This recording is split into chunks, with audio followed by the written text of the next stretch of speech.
Hello guys, দেখুন আজকে এটা খারাপ টাইম। আমি এরম করে কেন বলছি এত জোর? হ্যালো গাইস, দেখুন আজকে খুব খারাপ টাইম ছিল যে আমাদের ঘরে চুলোয় রাঁধতে হয়েছিল। কেন? আমি আর আমার ভাই মিলে অনেক অন্যায় করেছিলাম। আমরা সকালবেলায় স্কুল ছুটি বলে অনেক লাফালাফি করেছিলাম। ওই জন্য আমাদের ঘরে মারা বলেছে, লাইভি তোরা পুকুর থেকে এসে এবার পানি গরম করে লাইভি আজকে আমরা করবো নি, যা নিচে চুলো আছে রাখ। এবার আমাদের কষ্ট জানি না, এইটুকুন ছেলে একটা পানি গরম করবে, এর থেকে এইটুকুন ছেলে একটা পানি গরম করে মানে ওর বিরিয়ানি দাদা চিকেন বিরিয়ানি নেই দিচ্ছি চলে আসবেন আজকে। পানি গরমটা কী কষ্ট করছি, আঁচের গরমটা পুরো মুখের ওপরে লাগছিল।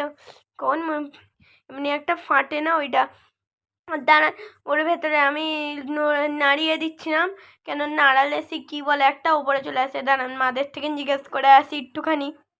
মাদের থেকে জিজ্ঞেস করে চলেছি, মারা বললো ওইটাকে আংড়া বলে।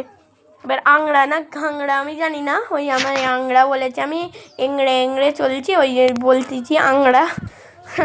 দেখুন আমাদের বোনটাকেও নেভিয়ে দিয়েছিলাম আমার ভাই। আমাদের বোনটাকে নামাই না, আমাদের বোন আমাদের লাফালাফি করছিল। মাদের ঘরে বলছে, মা এরাও তো লাফালাফি করছে, এও নামা। বললো না, আমাদের সঙ্গে থাকবে। দেখুন আমি আর আমার ভাই করতেছিলাম, আমার ভাই ওইদিকে আমার সাহায্য করতে চলে গেছিলো। দেখুন ও দেখছিল কেমন করে চুলোয় রাঁধতে হয়। বলছে তোর এক্সপিরিয়েন্স আছে? বললাম হ্যাঁ।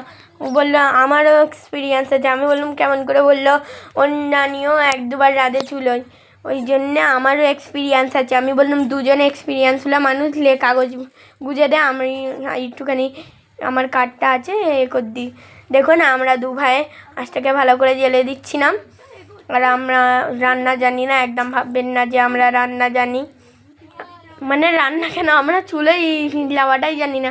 আমরা 2 দিনের এক্সপিরিয়েন্স হলো মানুষ। একদিন জানেন এর পাশে একটা ঘর আছে, 1-2বার মনে ভিডিওতে দেখিয়েছি না দেখাইনি জানি না, তখন এই ঘরটায় রান্না হতো। এর পাশে একটা ঘর আছে, পরে